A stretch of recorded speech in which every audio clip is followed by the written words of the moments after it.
I'm High Heel Knight. Welcome to my channel. This is my movie review of Hustlers.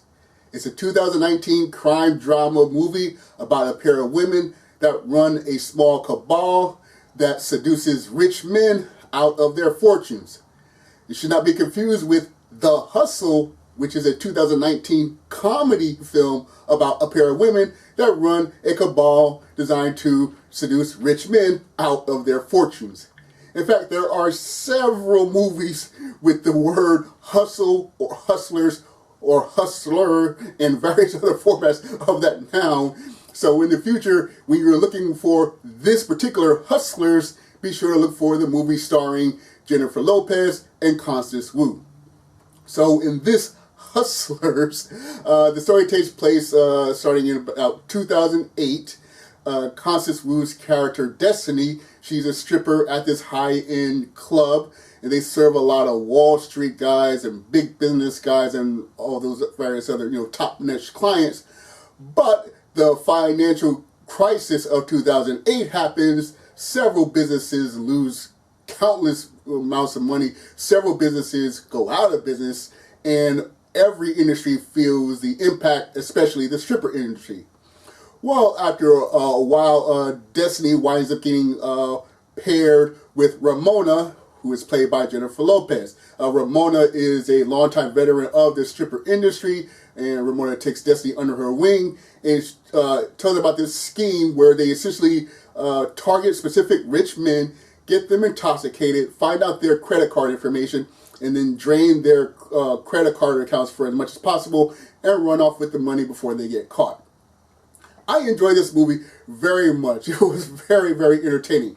Now, I will say that even though this movie is about strippers, don't go into this movie thinking that this is going to be like Magic Mike, but for guys. Okay, the cast is almost totally female. The writer-director is female. Several other producers are female. Several other people in the production design are female. This is a movie essentially made by women for women.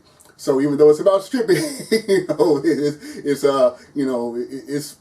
a drama, not just something to go, babies. One of the things I loved in the movie was the music. There's some great songs throughout the film, not just with the strippers' routines, but just peppered throughout the movie in the background. There's 3 classic Janet Jackson songs that just absolutely thrilled me. I loved it very much. And on the topic of the stripper performances, Jennifer Lopez has a much hyped performance in this movie, and it's definitely worth the price of admission. It is a fantastic performance. She got herself in tremendously excellent shape. So just for the sheer price of admission, it's worth seeing Jennifer Lopez do that routine. On the negative, there's nothing in this movie that I didn't really like, just disappointed by. First of all, if there's a lot of roles being played by moderately famous people like Cardi B. Now, I'm not a fan of Cardi B. I don't dislike Cardi B. That's just her. She's an entertainer from a different generation that I'm not a part of. Okay, but basically, ooh, Cardi B's in this, Cardi B's in this, and she's only in there for the first act, and she has a nice little moment, but still, it's like, well, you could have just had any actress play this, but no. So if you're going in this movie hoping to see, ooh, Cardi B, or ooh, this person, or ooh, that person, adjust your expectations. Those persons you're probably looking forward to seeing, they're probably only in the first act or having very little impact in the movie whatsoever. Another thing that disappointed me was that despite the excellent stripping performances, you don't get to see Jennifer Lopez or Constance Wu bare their bosoms. Now, before you think I'm just some guy that wanted to see boobies, no, that's not the case. Going into this movie, knowing that, again, it's pretty much a women film, for women by women, I knew that, okay, there's a low chance that Constance Wu and Jennifer Lopez were going to bear all.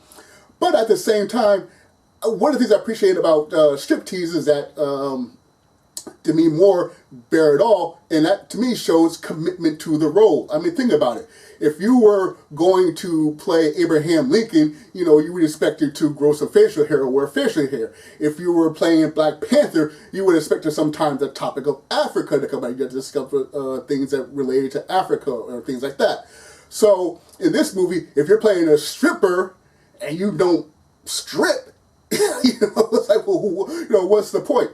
Plus, I feel it's kind of a mixed message to say, oh, look at this movie with all these women, and they're, smart, and they're clever, and they're funny, and they're interesting, and they're mad, and, we're trying to break the stereotypes of strippers, and showing that they're good women with good people, and no one's catfighting, and no one's backstabbing, and no one's, calling each other the B word and all that kind of nonsense and things like that. Oh, this wonderful women empowerment. But these particular women, they don't have to bear all. Some of you other lesser folks, you got to show over chest. But these two particular women, nah, they can keep themselves covered up. Just sort of a mixed message in my book.